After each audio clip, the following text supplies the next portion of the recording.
Ma plus grosse frustration, elle est dans la fatigue chronique. Au bout de 12 ans, on m'a diagnostiqué la spondylarthrite périphérique. Le corps mettait un certain temps à déverrouiller, pour marcher, il me fallait un laps de temps. Je me suis rendu compte qu'il y avait un souci dans le sens où j'avais très souvent mal au dos et tout le monde me disait non, c'est dans la tête, il faut faire du sport, il faut se muscler. Donc en fait, on m'a balancé un peu partout et j'ai vu une quinzaine de médecins. En fait, il n'y a pas un truc qui va nous sortir de la maladie chronique, c'est un ensemble de choses mises bout à bout qui font qu'on va voir le mieux-être. Donc l'idée du groupe de parole, c'est venu de là, et c'est de vraiment de réunir des femmes qui ont la même pathologie et où on peut vraiment parler de tout. C'est qu'en fait, tu as ce sentiment d'appartenance, donc t'es pas seule en fait à vivre ça. Bienvenue sur Lumi, le podcast qui éclaire sur les approches alternatives et complémentaires à la médecine traditionnelle. Je suis Lucie, la créatrice de ce podcast, et je t'invite à écouter chaque mois un nouveau témoignage. Chaque épisode donne la parole à des personnes confrontées à diverses pathologies, maladies et traumatismes, optant pour des méthodes alternatives pour soulager leur quotidien. Tu découvriras également des experts partageant leur savoir-faire et les bienfaits de ces approches. Ici, nous écoutons, partageons et témoignons dans un esprit bienveillant. Mon objectif est de redonner espoir à ceux qui souffrent, mettre en lumière de nouvelles approches et offrir une voix à chacun. Si toi aussi tu souhaites partager ton expérience en tant que professionnel ou témoigner de ton parcours, rejoins-moi sur Instagram. Bonne écoute sur Lumi. Dans ce nouvel épisode, je vous invite à découvrir le parcours inspirant de Lubna. Diagnostiquée après 12 ans d'errance médicale avec une spondylarthrite, elle vit au quotidien avec plusieurs maladies chroniques dont l'endométriose, l'adénomiose et l'hypothyroïdie. Entre douleurs dorsales, fatigue intense et gonflement, elle partage avec nous son cheminement vers le mieux-être, construit grâce aux médecines douces. Il y a 3 ans, Lubna a fait le choix courageux de se reconvertir pour se concentrer sur son bien-être. Aujourd'hui, elle accompagne des personnes atteintes de maladies chroniques en tant que coach à Paris. Depuis 1 an, elle anime également des groupes de parole en ligne dédiés aux femmes souffrant d'endométriose et à des personnes touchées par des pathologies chroniques, offrant un espace de partage, de compréhension et de soutien. Je vous laisse découvrir comment Lubna a transformé son expérience personnelle en une mission d'accompagnement et de résilience. Bonne écoute sur Lumi. Bonjour Lubna, merci d'être ici dans ce nouvel épisode de Lumi que je fais en ligne pour la première fois. Alors la question que je pose à tout le monde, c'est est-ce que dans son premier temps, tu pourrais te présenter, nous dire qui tu es et de quoi tu es venue parler aujourd'hui ? Hello Lucie, alors déjà merci pour l'invitation. Alors je m'appelle Lubna, j'ai 38 ans et j'accompagne depuis 2 ans des hommes et des femmes par la relation d'aide et le coaching. Je suis atteinte de plusieurs maladies chroniques dont l'endométriose, l'adénomiose, l'hypothyroïdie et la spondylarthrite. Et du coup, je suis venue aujourd'hui te parler de mon parcours avec ces maladies et des bienfaits des médecines alternatives quand on a plusieurs maladies chroniques. Est-ce que tu pourrais nous expliquer ce que c'est la spondylarthrite ? Parce que dans un épisode précédent, on avait vu ce que c'était l'adénomiose et l'endométriose cet été. Et c'est vrai que la spondylarthrite, du coup, ça nous est inconnu. Est-ce que tu pourrais nous expliquer, les symptômes ? Ouais, complètement. Alors, la spondylarthrite ankylosante, en gros, c'est une maladie inflammatoire articulaire qui se caractérise principalement par une atteinte axiale. Axiale, on entend colonne vertébrale et sacrum. Et en gros, ça se manifeste par des crises, des poussées, et puis par des périodes d'accalmie. Je vais te donner des exemples. Il y a dans les symptômes, tu as le mal de dos, tu as mal au lombaire, tu as des difficultés de déverrouillage, tu as l'impression que tu es un peu raide, tu as des gonflements, de la fatigue. Donc ça, c'est vraiment la spondylarthrite ankylosante. Et moi, je suis atteinte d'une autre forme de spondylarthrite, donc la spondylarthrite périphérique, et c'est pour ça que je suis passée entre les mailles du filet, on va dire, que je rentrais pas dans les critères. Donc moi, ça s'est pas vu à la radio, ça s'est pas vu à la prise de sang. Normalement, t'as un gène qui s'appelle, c'est un peu technique, le HLA-B27. Donc moi, j'avais pas ça se voyait pas à la radio. Et j'avais pas de problème au sacrum. Mais par contre, j'avais tout le reste, c'est-à-dire des douleurs dorsales, des douleurs un peu généralisées, et surtout des gonflements, des orteils, des doigts, des genoux, des coudes. En fait, toutes les articulations, elles gonflaient. Et si tu veux, moi, pendant un temps, comme on savait pas trop ce que j'avais, on m'a dit, t'as une fibromyalgie. Et ensuite, on m'a dit, t'as une polyarthrite. Parce que ça ressemble quand même beaucoup, le fait d'avoir une inflammation vraiment à tous les bouts. Et finalement, au bout de 12 ans, on m'a diagnostiqué la spondylarthrite périphérique. Donc on a mis 12 ans à te diagnostiquer. C'est ça, parce qu'en fait, comme ils savaient pas trop, malgré tous les examens, et si tu veux, quand tu rentres pas dans les cases, la radio, moi je rentrais pas dans le truc de la radio, prise de sang, je rentrais pas dans les critères, donc ils se sont dit bon bah t'as mal un peu partout, t'as de la fibromyalgie. Sauf qu'avec le temps, les symptômes étaient vraiment de pire en pire. Et là, quand ça s'est vu dans les doigts, dans les orteils et tout ça, j'ai accentué mes recherches, j'ai envie de dire, pour trouver les bons interlocuteurs. Et là, on m'a plus parlé de soit polyarthrite, soit spondylarthrite périphérique. En gros, il y a des examens et des prises de sang qui sont vraiment spécifiques à certaines maladies. Donc, pour la polyarthrite, il y avait des facteurs, les facteurs rhumatoïdes, à la prise de sang. Moi, j'étais pas positive à ces facteurs-là. Donc, en effet, tout gonflait et ça ressemblait vraiment à une polyarthrite. Mais en même temps, au bilan sanguin, ça l'était pas. Donc, au bout de 12 ans, en cherchant beaucoup sur Internet, j'ai trouvé des spécialistes en rhumato qui soient en spondylarthrite. Parce que moi, j'avais fait des recherches, je m'étais documentée, donc je m'étais dit, bon, bah, j'ai pas ça. Et par déduction, j'allais vers telle et telle maladie. Et c'est comme ça que j'ai pu être diagnostiquée. Mais est-ce que tu avais des symptômes avant ? Comment tu t'es rendu compte, en fait, qu'il y avait quelque chose qui clochait ? Alors, il y a 12 ans, je me suis rendu compte qu'il y avait un souci, dans le sens où j'avais très souvent mal au dos. Par exemple, je peux pas rester très longtemps assise sur une chaise, mais en même temps, je peux pas rester trop longtemps debout. Quand je faisais du yoga, j'arrivais pas à m'asseoir sans dossier. Tu vois, des petits trucs que je remarquais qui étaient pas entre guillemets des choses normales pour quelqu'un de mon âge. Tu vois, à la vingtaine, tu te dis pas que tu peux pas tenir certaines positions. C'est vraiment, et je sentais en fait que par exemple le matin, le corps mettait un certain temps à déverrouiller. Genre pour marcher, bah il me fallait un laps de temps. Quand je suis assise en position genre un peu lotus, ou quand je suis assise je sais pas, par terre, et ben quand je vais pour déverrouiller, t'as l'impression que j'ai 90 ans. Et moi, j'avais déjà un peu capté qu'il y avait des petites choses qui allaient pas. Donc, j'ai commencé à consulter il y a 12 ans. Et j'ai vu une quinzaine de médecins. Hein. Et tout le monde me disait, bah non, c'est dans la tête, il faut faire du sport, il faut se muscler. Donc en fait, on m'a balancé un peu partout jusqu'à me dire, bon, bah comme on sait pas, c'est de la fibromyalgie. Et concrètement, ça n'avait rien changé, ça s'accentuait avec le temps. Donc c'est pour ça que j'ai cherché à aller plus loin, à trouver les bonnes personnes, bah, pour avoir un vrai diagnostic, parce que je sentais que c'était un peu... bon bah c'est bon, si vous avez de la fibromyalgie, c'est dans la tête. Oui, je vois. Et toi, du coup, tu es sur Paris. Est-ce que pour trouver des spécialistes, tu as pu trouver à Paris, ou il a fallu que tu bouges dans d'autres villes ? Alors vraiment, moi je suis à Paris et je me rends compte que j'ai vraiment de la chance parce que je suis pas dans une campagne ou dans une ville où il y a rien. Je suis vraiment à Paris et donc il y a quand même de nombreux médecins. En revanche, il y a d'une part un temps d'attente qui est monstrueux.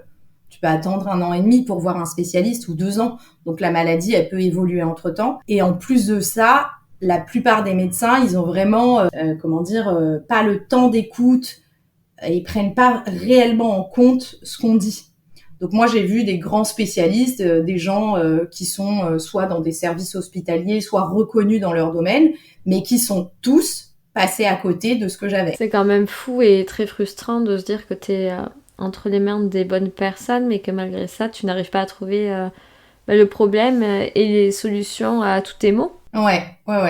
Bah, je pense que c'est un mal de société, dans le sens où il y a beaucoup de gens qui cherchent à avoir des rendez-vous et très peu de rendez-vous disponibles ou de médecins spécialisés disponibles. Et du coup, quand on obtient un rendez-vous, je trouve que c'est plutôt bâclé. En tout cas, moi, dans mon parcours médical qui a duré à peu près 20 ans, vu qu'il y a l'endométriose aussi, rares sont les médecins qui prennent le temps vraiment d'écouter les symptômes du patient et vraiment d'aller chercher plus loin. Oui, et c'est des choses que j'entends souvent pendant mes interviews ou sinon avec des échanges que j'ai avec d'autres personnes. Mais moi, c'est difficile d'avoir une oreille attentive et de vraiment réussir à trouver un médecin à l'écoute. Après, je dis pas que c'est pas possible, mais c'est vrai que des fois, ça peut désespérer certains. Et tu disais que du coup, tu as d'autres maladies inflammatoires, notamment l'endométriose. Est-ce que du coup, tes maladies ont des impacts les unes sur les autres ou comment ça se passe? Alors en fait, comme c'est deux maladies inflammatoires, je trouve pas que l'une a plus de conséquences que l'autre. Moi, je trouve que le combo des deux, en fait, les deux, ce sont des douleurs chroniques, de la fatigue chronique. Donc, j'ai l'impression que le cocktail des deux, ça décuple la chose. Moi, je discerne pas trop si l'une est plus que l'autre. Je vois juste que j'ai quand même de la fatigue et de la douleur qui est conséquente. Oui, les deux impactent vraiment ton quotidien et se complètent au final. C'est ça. Je pourrais pas discerner laquelle, mais je me rends compte au quotidien qu'en effet, quand tu as plusieurs pathologies, et moi j'ai aussi l'hypothyroïdie qui joue, donc en fait la fatigue plus la fatigue plus la fatigue, et en fait ça joue beaucoup. Oui, ça fait un bon combo, quoi. C'est ça, c'est un cocktail de choc.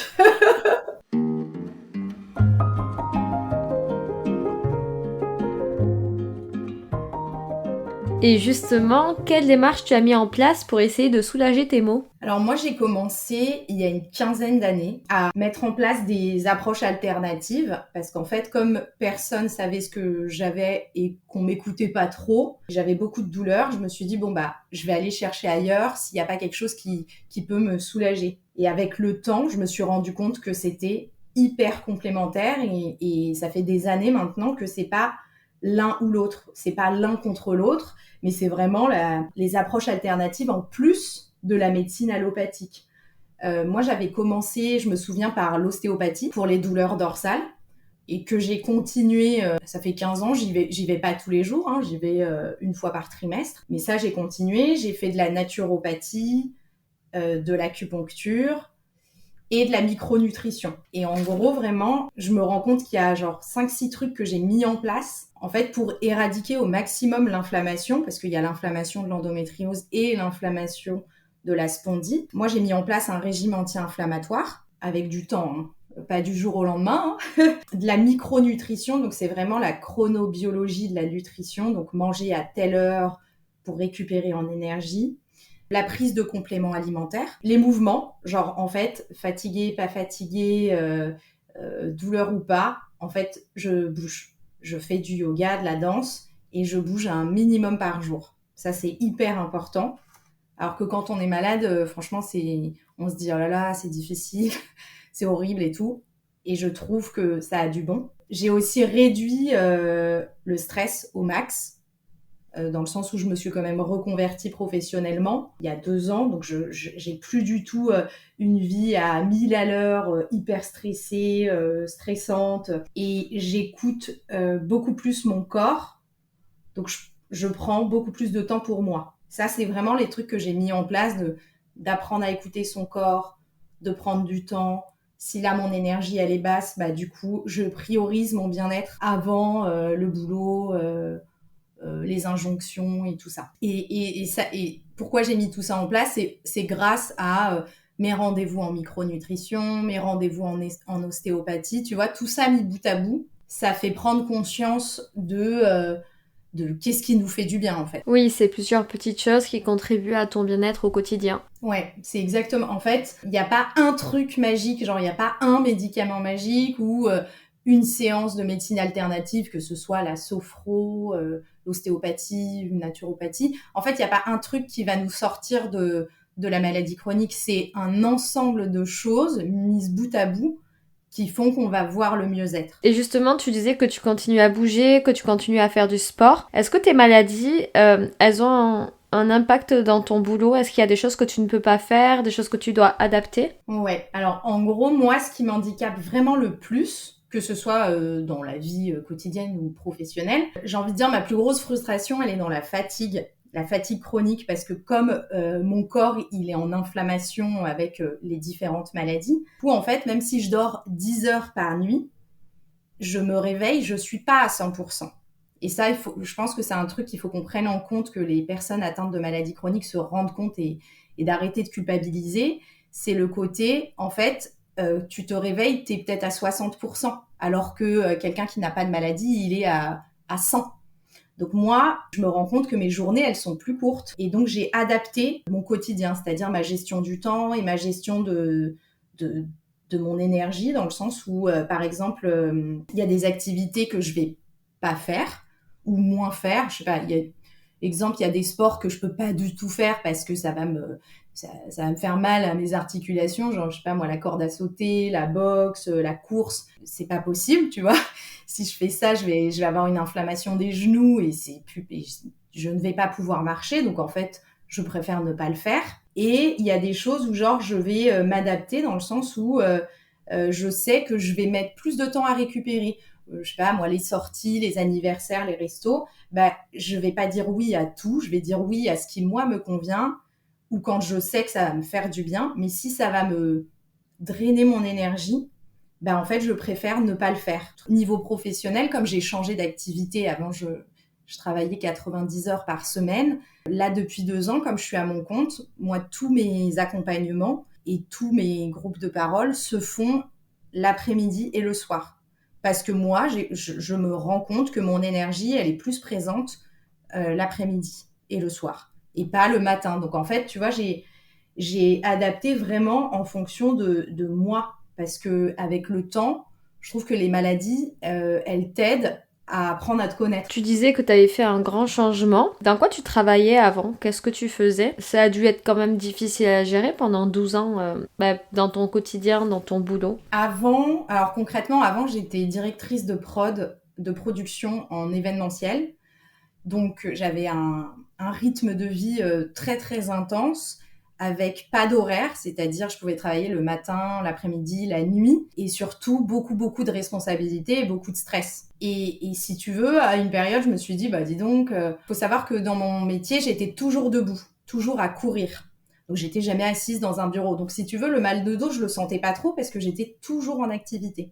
En revanche, les moments où je me reposais, bah là, j'avais le contre-coup de genre de mes journées de malade ou de mes semaines de malade, et je n'arrivais plus à déverrouiller les membres. Et là, je me suis dit, bon, bah, c'est trop bizarre. Et ça fait à peu près, ça fait 5 ans que je savais que je voulais changer d'activité parce que j'ai toujours voulu me diriger vers l'accompagnement. Et donc, j'ai fait 3 ans d'école où vraiment, là, j'ai réduit le rythme. Je travaillais plus à temps plein. J'étais en formation pendant 3 ans et je me suis lancée il y a 2 ans. Donc, j'ai envie de dire, toute cette errance, tout ce cheminement, ce parcours, ça m'a permis déjà de mieux comprendre comment moi, mon corps, on fonctionne, et de mettre en place des choses qui, moi, me font du bien. C'est pas du tout pareil tu vois, de faire un métier qui a du sens, d'accompagner les gens dans leur cheminement et dans leur bien-être. J'ai pas un rythme imposé, tu vois, c'est moi qui choisis mon rythme. Je sais pas si j'ai répondu à la question ou si j'ai oublié quelque chose. C'est parfait. Du coup, tu t'es réorientée professionnellement. Donc, tu organises des groupes de parole en ligne. Est-ce que tu pourrais nous expliquer un peu plus en quoi ça consiste? Alors en gros, moi ça fait 2 ans que j'accompagne vraiment en individuel, et ça fait 1 an que j'ai mis en place des groupes de parole en ligne. Et il y a j'appelle ça des mini-ateliers en fait. Il y a 2 sortes de groupes de parole. Il y en a un qui est autour du bien-être et du développement personnel, donc qui est vraiment ouvert à toutes les femmes. Et il y en a un qui est autour des maladies chroniques, un sur l'endométriose et un sur les maladies rhumato. Parce que je suis partie en fait du constat que déjà tout le monde peut pas se permettre de prendre un accompagnement thérapeutique ou en coaching, et aussi de la triste réalité qui est que quand on est atteint d'une maladie chronique, il y a vraiment un manque de soutien psychologique, qu'on soit en début de parcours, en recherche de diagnostic ou quoi. En fait, on est vraiment livré à soi-même. Il y a le côté, la famille et l'entourage comprend pas trop ce qu'on a parce que c'est une maladie invisible. Et les professionnels de santé, qui n'ont pas le temps et qui n'ont pas forcément l'empathie pour écouter ce qu'on a à dire. Et donc l'idée du groupe de parole, c'est venu de là. Et c'est vraiment de réunir des femmes. Donc c'est un tout petit groupe, hein, c'est 6 personnes maximum, qui ont la même pathologie et où on peut vraiment parler de tout. C'est-à-dire, ok, on est lié par l'endométriose, par exemple, mais on peut parler de notre vie de couple au quotidien, du professionnel. En fait, on n'est pas là pour poser un diagnostic, on est vraiment là pour parler de tout notre quotidien et de notre vie avec la maladie. Et concrètement, Ça permet de déposer en fait son ressenti, ce qu'on vit, d'être écouté pour de vrai cette fois-ci, de pas être jugé. Voilà, en fait, je pourrais dire tellement de choses. Non, et puis c'est super aussi de pouvoir parler sans filtre en fait, avec des personnes qui ont les mêmes pathologies, les mêmes problèmes que toi. Ça fait du bien de se dire, ah ben là je peux ne pas me censurer entre guillemets et dire vraiment ce que je ressens, la personne en face de moi me comprend. Parce que c'est vrai que même si l'entourage est proche et est là pour te soutenir, c'est quand même pas la même chose en fait. Ah, mais c'est exactement ça. En fait, il y a ce côté où moi je trouve qu'il y a beaucoup de bienfaits dans le groupe de parole et c'est pas encore mis en avant, en tout cas en France par rapport à d'autres aux pays anglo-saxons. C'est qu'en fait, tu as ce sentiment d'appartenance, donc t'es pas seul en fait à vivre ça. T'es plus du tout seul. En plus, tu as un côté libération dans le sens où tu dis les choses et tu les dis à ta façon. T'es pas obligé de prendre des pincettes et tout. Tu dis ce que tu as besoin de dire. T'es écouté. Et en plus de ça, l'avantage, c'est que moi, il y a une partie à la fin qui est brainstorming et où on réfléchit ensemble à des alternatives, à des astuces. Et en fait, chacune repart avec des outils qu'elles peuvent mettre en place ensuite dans leur quotidien.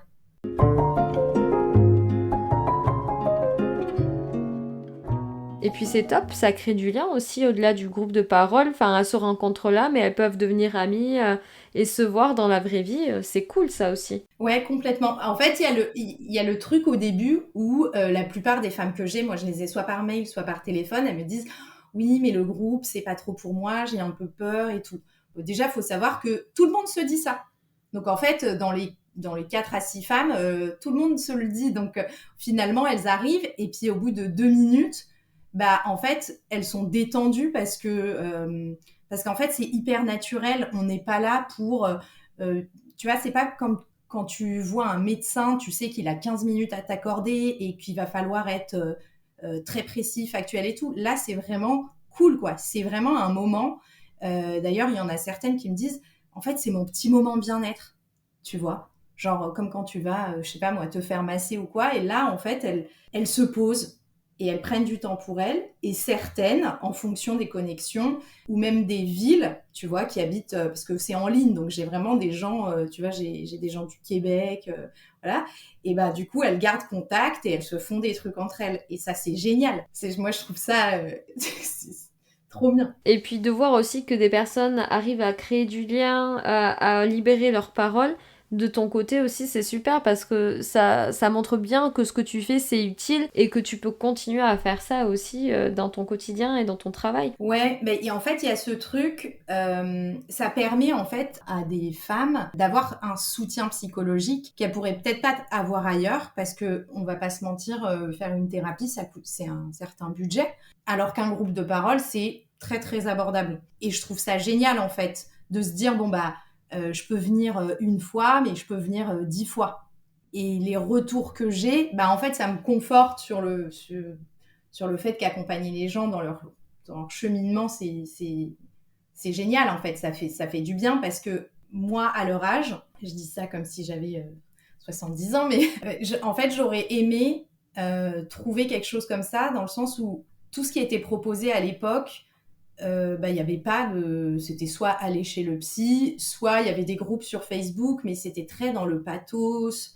Alors que moi, là, c'est plutôt positif, quoi. C'est un peu du coaching, un peu on se rebooste, mais tu vois. Oui, oui, je vois.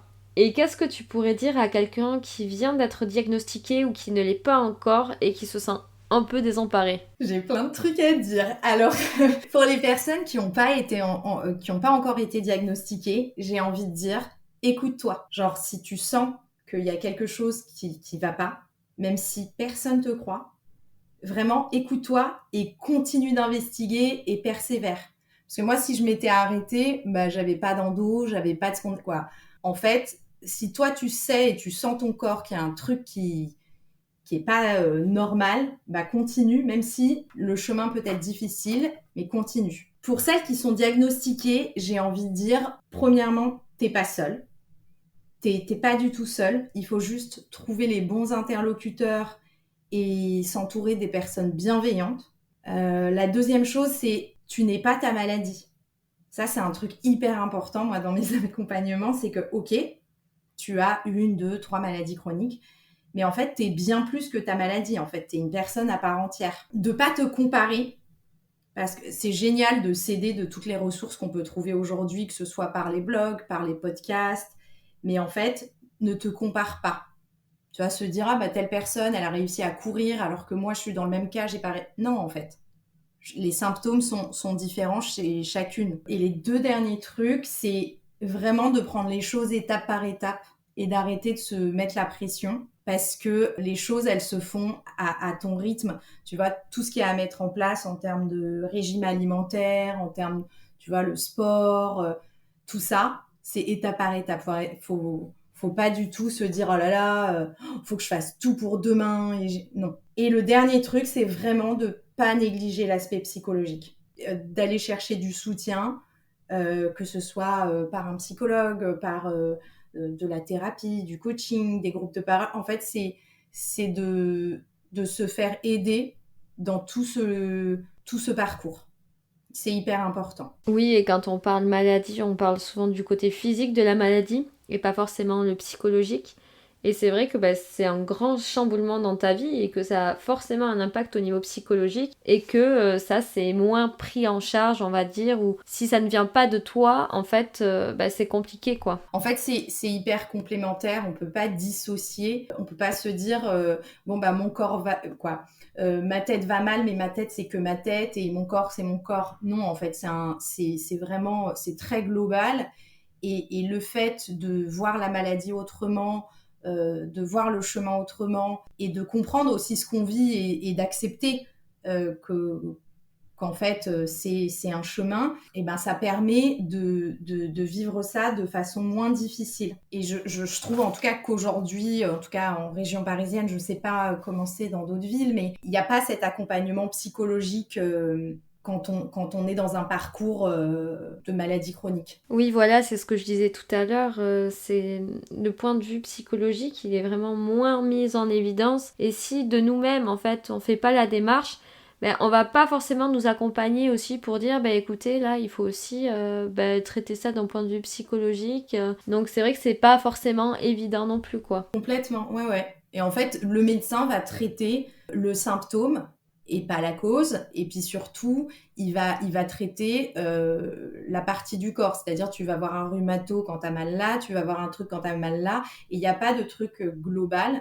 Alors qu'on sait aujourd'hui que le bien-être, c'est vraiment un tout. C'est la complémentarité de plein de choses. Et tu fais un peu de sport, et tu manges bien, et tu as un entourage bienveillant, et tu te fais accompagner. Ça peut paraître gros au tout début, mais en fait, je trouve que c'est des fondations hyper solides pour ensuite bien vivre avec sa maladie. Est-ce qu'il y a un mantra, une idée, une phrase, quelque chose qui t'accompagne dans ton quotidien et que tu voudrais nous partager? Alors, j'ai pas vraiment de mantra. Je me dis juste, en fait, que le fait d'accompagner les femmes et les hommes, de les soutenir dans leur cheminement, que tout mon parcours, toute cette errance, toute l'expérience que j'ai pu, moi, acquérir sur ces 20 ans, et ben en fait, ça peut aider les autres. Et le fait aujourd'hui d'accompagner, et ben je trouve ça génial et ça vraiment ça met du baume au cœur. Tu vois, même malgré la fatigue, malgré la douleur, le fait d'avoir une activité qui est utile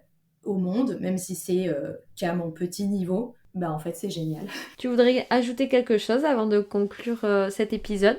J'ai dit beaucoup de choses, alors j'espère que ce sera compris. La chose peut-être la plus importante, c'est que c'est pas uniquement dans ta tête, parce que ça beaucoup de médecins le disent.